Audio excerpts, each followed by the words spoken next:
Bonjour, je suis contente de vous retrouver. Aujourd'hui, c'est pour la pleine lune qui se passera demain soir à 20h50 dans le signe de la Balance à 8 degrés. Donc nous allons voir un petit peu ce qu'elle amène. Alors je vous rappelle qu'une pleine lune, c'est un point focus. Depuis à peu près un an, il y a deux particularités dans les lunaisons. Vous avez d'abord théoriquement, enfin on va dire le sens normal d'une lunaison, nous commençons toujours par une nouvelle lune quand le soleil rentre dans un signe et ensuite la pleine lune. Donc ces lunaisons sont depuis un an à l'envers, à savoir que nous commençons l'entrée dans un signe du soleil avec une pleine lune et on termine avec une nouvelle lune, toujours dans le même signe. Donc si vous voulez, c'est un petit peu comme si le ciel nous mettait en avant un- le focus vers laquelle se pencher pour pouvoir le dépasser ou le réaménager, parce que c'est ça, c'est l'énergie de la pleine lune, c'est l'apogée de quelque chose. Ça ne peut pas forcément dire un événement particulier, mais ça peut être dans vos pensées, ça peut être dans un conflit ou dans le projet d'une installation, enfin d'un nouveau départ, ça peut être enfin, tout et n'importe quoi. Quoi qu'il en soit, on commence actuellement, depuis à peu près un an, depuis 2020, qui décidément n'a pas été une année comme les autres. Ça a été fait il y a eu cette bascule en juillet dans le Cancer, où nous avions eu deux pleines lunes. Et ce qui fait que maintenant, on a des pleines lunes pour démarrer et on termine, si vous voulez, le soleil, quand il termine la traversée d'un signe dans les 30 jours, du coup, nous finissons avec une nouvelle lune. Donc là, c'est le moment, si vous voulez, de avoir le focus sur le, le, le problème, enfin la problématique ou ce qui nous traverse dans la vie, un petit peu de tous les jours. Et pour pouvoir y remédier et finir finalement par une nouvelle lune, c'est-à-dire le redémarrage. Je ne sais pas si je me fais bien comprendre, mais voilà, je pense que vous avez compris l'idée. Et la deuxième particularité de ces lunes, c'est que depuis un an aussi, la lune est toujours en relation avec Uranus. Alors là, autant 2018, 2019, 2000, voilà, moi jusqu'à la fin 2019, elle était tout le temps en reliance avec Saturne, donc qui représente le temps, qui représente les responsabilités, qui représente les contraintes, les freins, etc. Autant depuis l'année dernière, elle est toujours en contact avec Uranus qui lui représente la nouveauté, l'ouverture, l'avenir, pour aller dans les grandes lignes. Donc cette pleine lune n'échappera pas à la règle, nous le verrons un petit peu plus loin. Alors une pleine lune en balance, elle parle de quoi? À la base, une pleine lune en balance va parler d'une recherche d'harmonie. La balance, en termes de dynamique, vit en miroir, c'est-à-dire qu'elle va voir à travers l'autre ce qu'elle veut connaître d'elle-même. La balance, c'est vraiment le signe, c'est la maison 7, c'est la maison 1 et le moi, c'est l'ascendant, c'est moi, et en face, nous avons les autres. Donc la balance, elle a besoin de l'autre, elle a besoin c'est pour ça qu'elle tâtonne, toujours plus ou moins. La balance, elle est diplomate, elle a du mal, elle est hésitante, parce qu'elle cherche à se connaître finalement à travers ses interactions avec l'autre, à travers l'extérieur. Donc nous le verrons que de toute façon, tout ce qui touche au lien en ce moment, depuis que les nonors sont dans l'axe Gémeaux-Sagittaire, comme quoi cette notion de lien, de transformer nos liens actuellement sont importants.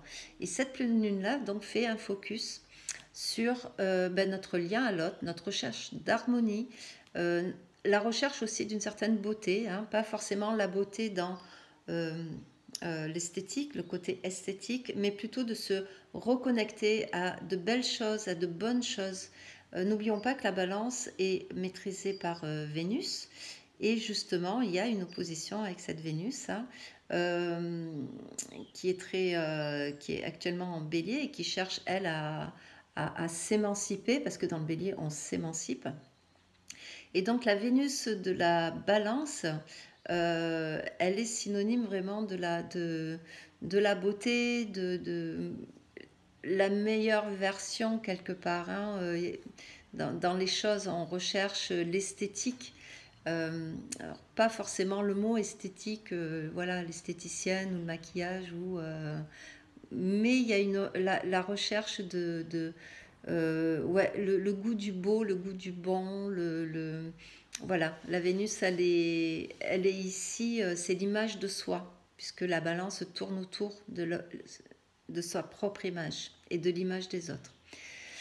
Donc, cette lune se trouve très proche de l'ascendant, hein, puisque l'ascendant de cette nouvelle lune est également la balance. Donc, ben, du coup, on parle beaucoup de Vénus, on va parler beaucoup de Vénus. Un petit peu aussi de Saturne, puisque Saturne est exalté hein, dans ce signe de la balance.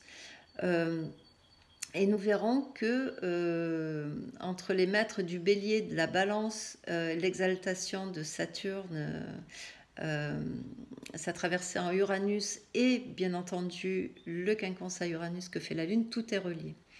Bon, alors, elle se trouve en maison 12. J'en parle d'abord un petit peu comme ça parce que nous avons l'ascendant, une Lune en maison 12 et la maison se retrouve dans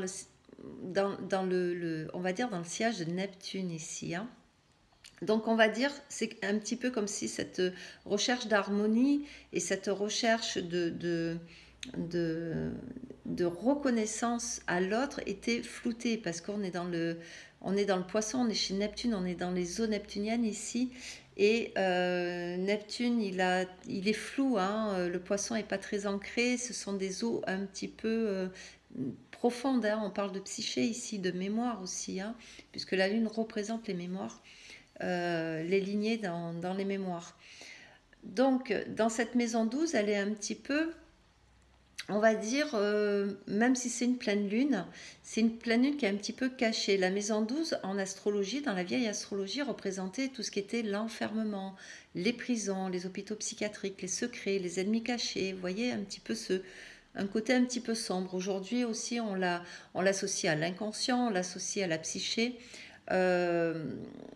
Au projet sens aussi, hein, ce qui se trame quand on projette de faire un enfant, hein, il est conçu, entre guillemets, avant sa conception, il y a 9 mois auparavant, où il se passe des choses et qui font que 9 mois plus tard, on conçoit l'enfant. Donc cette lune est un petit peu cachée, on va dire, elle est très intériorisée malgré tout dans cette maison 12, et elle fait face donc au soleil, puisque la pleine lune est une opposition, hein, vu qu'elle fait face au soleil qui l'éclaire complètement.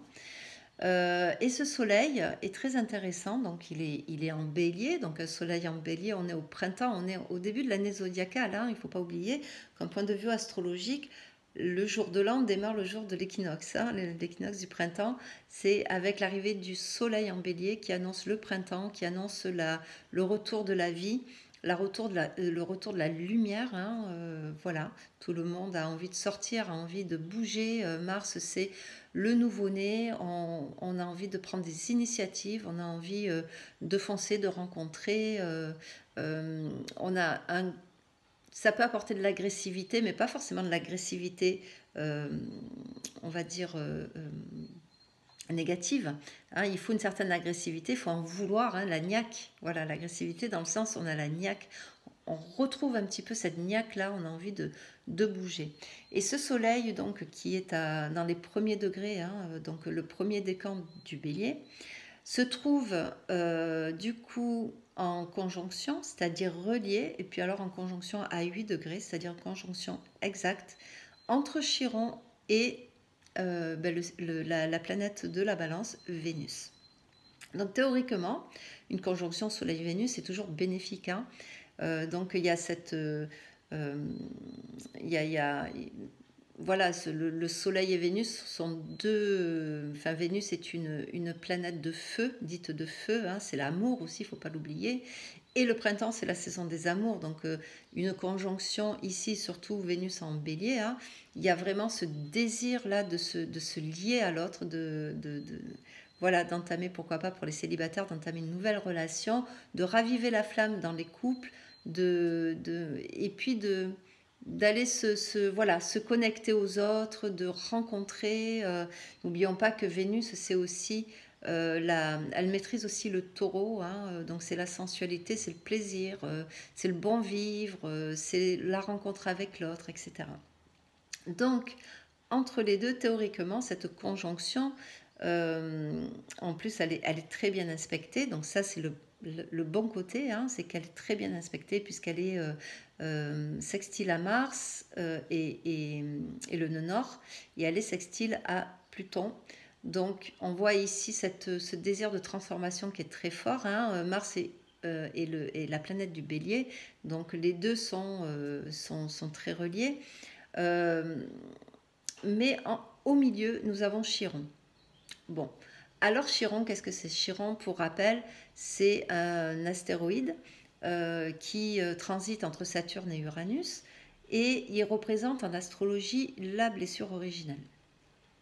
Donc ça parle d'une blessure, hein. Chiron est rentré en Bélier en 2018 avec les Gilets jaunes, comme je le dis souvent. Chiron, c'est la liberté entravée du Bélier. Un Bélier, c'est libre. Un Bélier, il a envie d'expérimenter. Et pour les gens qui sont nés entre 68 et 75, on a tous ce Chiron en Bélier qui parle de la blessure de la naissance. C'est-à-dire, les porteurs de Chiron en Bélier ont du mal à naître.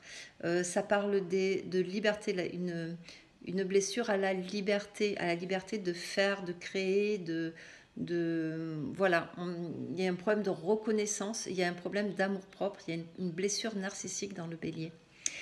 Et justement, le fait qu'il y ait ce Chiron en plein milieu entre Vénus qui représente la balance et ce soleil, ici, pour beaucoup, cela peut représenter lors de ce passage, hein, cette influence de cette pleine lune, une blessure d'amour-propre. Alors on peut se vexer, par exemple, on peut être confronté à des discussions, puisque nous avons quand même une conjonction également Mercure-Neptune, donc qui embrouille un petit peu les conversations. Il y a des malentendus, il y a le tout dans le Poisson, c'est vraiment pas clair, hein, on comprend mal les messages, on peut avoir du retard, voilà, il peut se passer toute une chose, tout plein de choses, mais cette blessure d'amour-propre qui peut ressurgir, on peut passer par une discussion qui tourne mal, apprendre quelque chose qui vient nous toucher. Et ici, la Lune, hein, est en focus, nous parle de ça, nous parle de l'autre vient te toucher parce qu'il a quelque chose à te dire sur toi. On fonctionne toujours comme ça, hein, par miroir. Et là, ça touche une part de nous. Ça peut toucher une part de nous dans notre part narcissique. C'est pour ça que je parle d'amour-propre, hein. C'est notre part narcissique ici, notre liberté, vu que Chiron fonctionne comme un empêchement à la reconnaissance de ce que l'on est, hein, quand on a un Chiron en Bélier. Donc ici, on peut être confronté à cette non-reconnaissance. On peut avoir se disputer avec son patron, avec son mari, avec son frère, avec ses amis, avec son voisin. Voilà, pourquoi pas. Il peut y avoir une vexation quelque part. Néanmoins, malgré alors c'est pas forcément, ça vient pas forcément de l'extérieur, hein. On peut avoir qu'est-ce qu'on se raconte à soi, hein, quand on est en train de se dire, qu'est-ce qui nous plaît pas chez nous et qu'on a envie de changer. Et les énergies, en fait, pointent du doigt un petit peu cette blessure narcissique, cette blessure d'amour-propre. Mais la Lune est quand même vachement bien inspectée. Elle est trigone à Mars, en Gémeaux, elle est trigone à Saturne, elle est quinconce ici à Uranus, donc ça, le quinconce, on le verra. Le Soleil, Chiron et Vénus sont aussi bien inspectés. Ce qui veut dire que on a le problème et on a la solution en même temps. C'est pas mal. C'est-à-dire que là, Par exemple, en ce moment, on se plaît pas trop. Alors, on sait très bien, surtout chez les femmes, hein, c'est bientôt le printemps, ça sent l'été, ça sent le maillot de bain. On se décide plus ou moins toutes, enfin pas toutes, mais pour beaucoup, on a envie de changer notre look. C'est le printemps, on a envie de perdre peut-être des kilos qui se sont installés pendant l'hiver. On revoit notre maquillage, notre garde-robe, vous voyez. Donc, il y a cette recherche d'une amélioration de l'image de soi. Ça va tourner pas mal, hein, ça va tourner pas mal autour de ce coin-là, mais quelque part ça parle aussi de notre part narcissique, hein. On a une, pourquoi pas une fausse image, ou l'image qu'on renvoie, ou quand on se regarde dans le miroir, il y a quelque chose qui ne correspond plus, hein.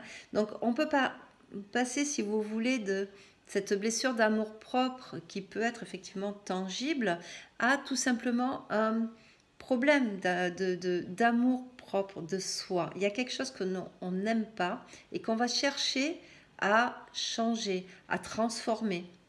C'est pas forcément quelque chose de superficiel, hein, pas du tout. On a le droit de se faire plaisir, hein, de toute manière, donc il n'y a pas de raison. Et donc, elle va mettre en focus alors, on peut prendre rendez-vous, c'est un très bon temps, prendre rendez-vous avec une naturopathe, avec son esthéticienne, avec son coiffeur, d'aller faire les boutiques, pourquoi pas changer sa garde-robe, changer quelque chose en nous qui va nous apporter de la joie, du plaisir, c'est comme un nouveau départ, hein. On peut se donner un défi. Qu'est-ce que j'aimerais transformer en moi? Qu'est-ce que j'aimerais, vers quoi je peux avancer, qui me ferait plaisir, qui me donnerait, voilà, le sentiment d'être tout simplement un peu plus beau, un peu plus belle, un peu plus euh, regardable. Si je suis célibataire, qu'est-ce que je peux améliorer chez moi? Qu'est-ce que je peux aussi voir en moi? Euh, j'ai envie de faire ressortir quelque chose de beau. Si vous avez ces parts blessées là, voilà, c'est pas forcément quelque chose de grave parce que je vous dis cette nouvelle lune, elle fait du bien quelque part. Alors ça peut brasser effectivement puisque nous avons quand même, je dirais que dans le côté un peu moins cool de cette pleine lune, cette conjonction Mercure-Neptune. Alors, c'est vrai que ça amène beaucoup, ça peut amener des embrouilles. Moi, actuellement, personnellement, il m'arrive que des problèmes. J'ai mon ballon d'eau chaude qui tombe en panne. Voilà, la dernière fois, j'ai fait un smoothie, le blender a pété, tout est tombé sur la prise. Il a fait que je pousse mes machines. Enfin bon, bref, c'est Mercure, hein, donc voilà. Il peut se passer, enfin moi, par rapport à mon thème, ça correspond à toutes des petits problèmes comme ça. Mercure conjoint Neptune, on peut presque le relier à un Mercure rétrograde. Vous savez, quand on a des pannes de mail, des retards, des pannes de voiture, voilà, il y a des choses qui marchent plus, il y a des trucs qui fonctionnent pas, on reçoit pas des mails, on perd des affaires, voilà. C'est un petit peu cette ambiance-là avec cette conjonction Mercure-Neptune. Et cette conjonction, elle est carrée à Mars. Donc, ça n'arrange pas les choses. C'est-à-dire que Mars, c'est l'action, Mercure, c'est euh, la communication et c'est notre façon de nous déplacer, de se lier à l'autre aussi, hein, parce que c'est les Mercure et maîtrise la Vierge et maîtrise aussi donc la Vierge qui est quand même à l'opposé du Poisson et qui maîtrise aussi les Gémeaux où se trouve Mars. Donc, pour faire plus clair, c'est le Mercure du Gémeaux. Il est curieux, c'est la curiosité. Il a envie d'aller, de mettre des actions en place. C'est beaucoup les amitiés, c'est le commerce de proximité, hein, la maison 3, c'est les cousins, les cousines, voilà, c'est les études aussi, c'est les apprentissages. Donc voilà, ce Mercure flouté par l'énergie de Neptune qui est très fort puisqu'il est chez lui en poisson. Alors, c'est la toute dernière planète personnelle, hein. Mercure fait partie des planètes dites personnelles qui vont dépasser Neptune. Donc, on va dire que il va y avoir la conjonction exacte, si je ne me trompe pas, 3 ou 4 jours après cette pleine lune. Puis après, on en sort puisque Mercure va dépasser Neptune. Donc les choses seront beaucoup plus claires. Donc si ça brasse un petit peu en ce moment, voilà, soyez patients. Mais on voit qu'ici, il y a une frustration entre ce qu'on aimerait faire, dire, expliquer. Euh, et Mars qui est, lui, dans les Gémeaux et qui, en carré, ben, ne comprend pas, est agressif, est un peu buté, un peu borné ici. Donc c'est ce qui peut créer des malentendus. Quand je vous parlais de la blessure d'amour-propre, ça peut venir aussi de la part de certains malentendus qu'on peut avoir avec notre entourage. Un fait intéressant, c'est que Mars enfin dépasse le nœud nord. Alors, depuis la fin de l'année, nous avons enfin tout 2020, hein, une bonne partie de 2020, nous avons eu les nœuds qui étaient dans l'axe Cancer-Capricorne. Ils sont passés en fin d'année dans l'axe Gémeaux-Sagittaire. Et Mars, lors de ben, comment on appelle ça, le confinement, pardon, Mars venait tout juste de dépasser le nœud sud en Capricorne. Donc on a été confinés. Et Mars, il est resté, on va dire, entre ces deux points, le nœud sud qui représente le passé et le nœud nord qui représente le point d'élévation, hein, l'avenir, ce vers quoi on doit tendre. Il est resté vraiment, il y a eu un long cheminement. Pourquoi? Parce qu'il est resté quasiment 6 mois dans le signe du Bélier. Ça a été très très long. Il a rétrogradé, il est reparti, enfin bon bref, il est resté 6 mois. C'est un fait qui est exceptionnel parce que d'habitude Mars avance quand même relativement assez vite.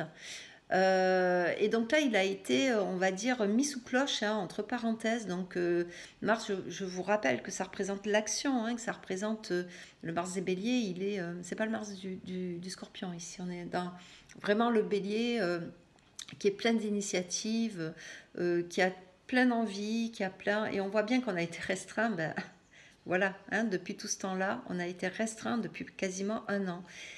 Donc là, c'est à observer. C'est que ça y est, Mars a dépassé le nœud nord. Il s'en va revisiter un petit peu le Gémeaux, le Cancer, le Lion, etc., etc.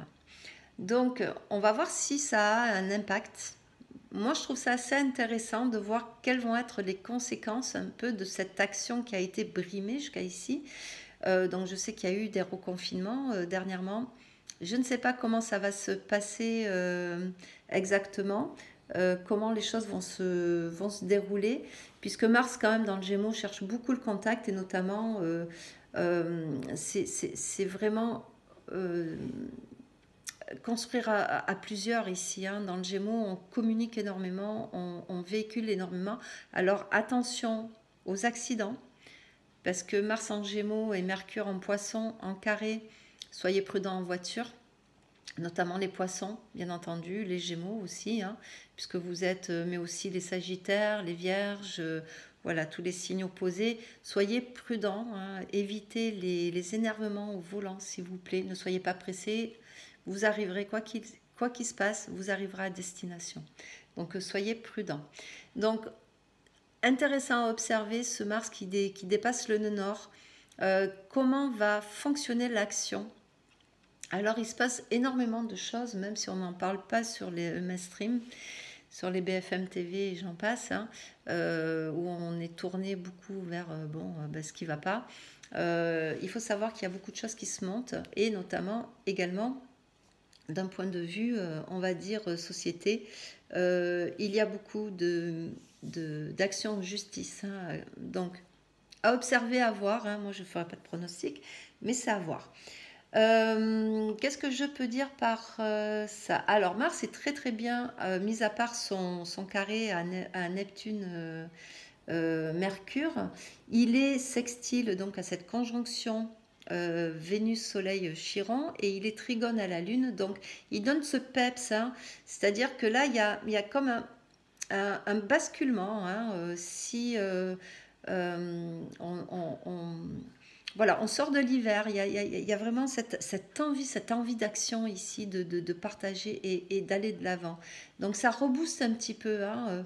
Il y a un ras-le-bol, il y a comme un ras-le-bol là, surtout que la dernière lunaison a été assez lourde dans le poisson vierge. Pardon, dans l'axe poisson vierge. Elle a été très très lourde. Pardon. Et donc là, il y a comme un ras-le-bol. On a envie de passer à autre chose. Il est également trigone à, alors que je ne me trompe pas, il est trigone à Saturne et Jupiter. Voilà, c'est ça. Bon, le trigone à Jupiter, Jupiter et Saturne, et on y est déjà hein, quand je tourne cette vidéo, elle est en train de passer, mais il n'empêche que ce trigone, ici pareil, donc Saturne dans le Verseau, qui parle hein, à Uranus et qui lui dit, ok, tu veux le changement, tu veux construire autre chose, mais attention, réfléchis, euh, tu veux faire des actions, mais pas n'importe comment, puisque Saturne, lui, c'est le temps. Il dit, prends le temps de mettre en place tout ce que tu as envie de changer dans ta vie. Donc Saturne freine un peu le côté fougueux hein, du Verseau, là, et d'Uranus, qui, lui, veut aller très très vite, hein, qui... Alors déjà, il est un petit peu frustré dans le Taureau, puisque c'est un signe fixe, mais en plus de ça, voilà, là, ici, on va dire que Saturne, pour l'instant, restreint un petit peu une ouverture totale, en fait. Hein, on va dire ça comme ça. Parce que quand on veut changer quelque chose, alors des fois, on a envie d'aller très vite, on a un ras-le-bol, on a... voilà. Saturne là dit, oula, prends le temps, de toute façon, il reste 2 ans et demi dans le Verseau, donc on a le temps hein, de voir venir. Et ce trigone à Mars, donc dans le Gémeaux, dans ce signe d'air, euh, installe bien une pérennité. C'est-à-dire que si vous changez quelque chose là, puisqu'il est quand même conjoint au nœud nord, donc le basculement qui va se faire va se faire de façon pérenne. Vous visez le loin, vous visez le temps. Hein, on a envie d'installer. On a envie de changer les choses. Donc, si vous changez, vous faites des changements, mais des changements qui vont être durables. Hein. Ça va pas être des changements forcément superficiels. Et la Lune en parle avec son quinconce à Uranus, donc qui est une ouverture. Donc ici, les intuitions peuvent être très très marquées. Hein. On peut avoir des rêves, des intuitions, des opportunités qui tombent. Voilà, il peut y avoir des choses comme ça qui arrivent soudainement. Un quinconce, c'est un aspect de choix. En fait, Uranus laisse le choix, dit, t'écoutes tes émotions, tu as le choix de changer ou de continuer comme tu le faisais avant. Mais ouais, il y a cette notion de choix, il n'est pas loin de la lune noire, donc dans le taureau, on est encore chez Vénus dans le taureau, et ici ça parle de plaisir de vivre, de voilà, le taureau c'est le corps aussi, hein. Donc c'est pour ça qu'il y a ces changements narcissiques aussi, on a un rapport au corps qui commence à changer d'un point de vue santé, bien entendu, mais pas que, hein. On a envie peut-être de mieux se nourrir, de, de se remettre au sport, vous voyez, voilà, des petites choses de la vie. Mais c'est aussi notre rapport à notre façon de gagner notre vie, à notre sens des valeurs, puisque le taureau c'est la maison 2, donc c'est le sens des valeurs. Il y a des croyances ici, il y a une ouverture. Uranus dit à la Lune, tu as le choix de changer tes croyances ou de continuer comme avant. Voilà, c'est chacun, voilà, le quinquant se situe entre le trigone et l'opposition. Voilà, on n'est pas dans des énergies très claires ici, hein, mais il laisse le choix. Et la lune noire demande à sublimer tout ça. C'est-à-dire que si vous avez une peur, la peur financière, vous voulez changer votre façon de gagner votre vie, alors peut-être Saturne ici vous dit, ok, tu peux le faire. Uranus laisse le choix, mais par contre Saturne va vous dire avec ce trigone, surtout à Mars en Gémeaux, eh bien, tu prends à ta disposition, si tu n'as pas les moyens, va chercher de l'aide auprès d'organismes, d'associations, comment tu peux te recycler, comment tu peux changer ta vie, avec qui tu peux collaborer, comment tu peux voilà, créer une dynamique qui va te permettre d'amorcer le changement, mais en étant très structuré. Ok. Voilà, en gros, ce que je pouvais dire de cette pleine lune. C'est une pleine lune qui est intéressante, qui laisse un petit peu une bouffée d'oxygène. On a un très beau triangle d'air. L'air, c'est le mouvement, c'est la respiration. Donc, on se demande de respirer. Il y a voilà, pourquoi pas cette blessure narcissique et cette blessure d'amour propre, mais peut-être pas avoir au sens on va dire, au premier degré, mais d'aller voir ce qui se cache derrière, qu'est-ce que on peut se poser sur un plan, on va dire, plus intériorisé, plus spirituel, dans qu'est-ce qui est abîmé chez moi et qu'est-ce que j'aimerais changer, réparer, guérir, penser. Voilà, pour aller vers une meilleure version de moi. Donc c'est voilà, c'est une pleine lune intéressante de ce niveau-là qui nous donne un nouveau souffle, qui peut donner un nouveau souffle hein, si on arrive à écouter. Voilà. Les malentendus, bon, ben les petites disputes, l'esprit un peu embrouillé, si c'est encore un petit peu lourd là, voilà, apprenez à traverser. Mercure-Neptune, c'est aussi une très bonne énergie pour tout ce qui est justement l'intériorité, la méditation, la thérapie. N'hésitez pas à aller voir voilà, quelqu'un pour vous aider. Euh, Essayer de clarifier notre propre discours intérieur. Voilà, c'est ça qui rend un petit peu aussi cette ambiance un petit peu lourde, mais voilà, on en sort petit à petit, on en sort. Je pense qu'il y a des initiatives qui peuvent être prises et qui peuvent être, voilà, mais soyez structurés. Ne cédez pas forcément à la colère. Alors Mars-Mercure, hein, on peut voir ici il peut y avoir des mouvements de colère, il peut y avoir voilà, des accidents. Faire attention aux accidents, soyez prudents, surtout soyez prudents. Voilà ce que je pouvais vous dire sur cette pleine lune. On se retrouve pour la prochaine nouvelle lune hein, qui arrivera euh, en avril, qui promet aussi d'être intéressante. Voilà, quant à moi, je vous souhaite écoutez, une merveilleuse pleine lune, profitez des beaux jours qui reviennent, des premières chaleurs. Hein. Prenez soin de vous et je vous dis à très vite. Au revoir.